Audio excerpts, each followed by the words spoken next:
City India news Telugu.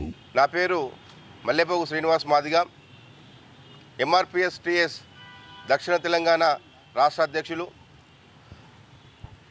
MRPS-TS రాష్ట్ర అధ్యక్షులు మేడి పాపయ్య గారి నాయకత్వంలో మహబూబ్నగర్ జిల్లా కేంద్రంలోని R&B గెస్ట్ హౌస్లో రాష్ట్ర వర్కింగ్ ప్రెసిడెంటు పెద్దెల్లి జమలన్న గారితో కలిసి, అదేవిధంగా జిల్లా అధ్యక్షులు నరేష్, రాష్ట్ర నాయకులు రమేష్ గారితో కలిసి ఈరోజు విలేకరుల సమావేశం ఏర్పాటు చేయడం జరిగింది. ఈ యొక్క విలేకరుల సమావేశం ముఖ్య ఉద్దేశం ఏంటంటే, నిన్న మహబూబ్నగర్ పట్టణ కేంద్రంలోని MVS కాలేజ్ గ్రౌండ్లో జరిగిన ప్రజా దీవెన బహిరంగ సభలో ముఖ్యమంత్రి రేవంత్ రెడ్డి గారు, అదేవిధంగా జిల్లా ఇన్ఛార్జి మంత్రి, రాష్ట్ర వైద్య ఆరోగ్య శాఖ మంత్రి పెద్దలు గౌరవనీయులు అన్న దామోదర్ రాజనరసింహ గారు ఎస్సీ వర్గీకరణపై స్పష్టమైన వైఖరి ప్రకటించినందుకు ముఖ్యమంత్రి రేవంత్ రెడ్డి గారికి, అదేవిధంగా దామోదర రాజనరసింహన్న గారికి MRPS-TS పక్షాన మేము హృదయపూర్వక కృతజ్ఞతలు తెలియజేస్తున్నాం. ABCD వర్గీకరణ జరగకపోవడం వల్ల మాదిగ ఉపకులాల ప్రజలకు విద్యాపరంగా, ఆర్థికంగా, రాజకీయంగా, సామాజికంగా తీవ్ర అన్యాయం జరుగుతుంది.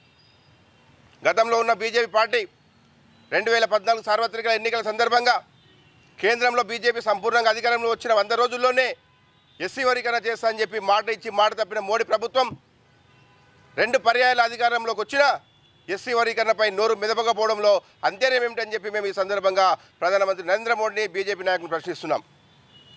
అదేవిధంగా మొన్న హైదరాబాద్లో విశ్వరూప సభ పేరిట మందకృష్ణ మాదిగ గారు పిలిచి మళ్ళీ ఒక కమిషన్ వేసిండు. అంటే ఎన్నికల సందర్భంగా, అసెంబ్లీ ఎన్నికల సందర్భంగా ఓట్ల కోసం, ఆ తర్వాత పార్లమెంట్ ఎలక్షన్ల మాదిగల ఓట్ల కోసమే ఇది ఒక నాటకం అని చెప్పి మేము ఈ సందర్భంగా తెలియజేస్తున్నాం.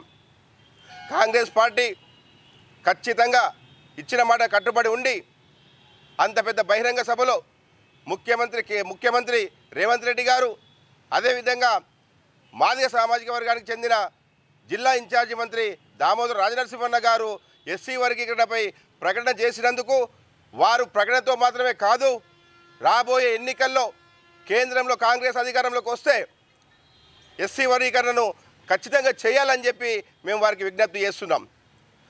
బీజేపీ పార్టీ మనువాద పార్టీ, కాంగ్రెస్ పార్టీ దళితులను కంటికి రెప్పలా కాపాడింది. అదేవిధంగా కాంగ్రెస్ పార్టీని దళిత బహుజనులందరూ కంటికి రెప్పలా కాపాడి గతంలో అసెంబ్లీ ఎన్నికల్లో మాదిగ ఉపకులాలతో ఓట్లతో కాంగ్రెస్ ప్రభుత్వం అధికారంలోకి వచ్చింది.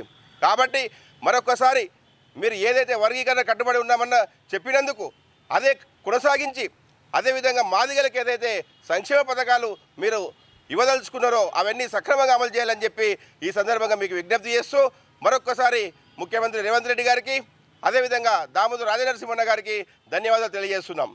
జై మాదిగ.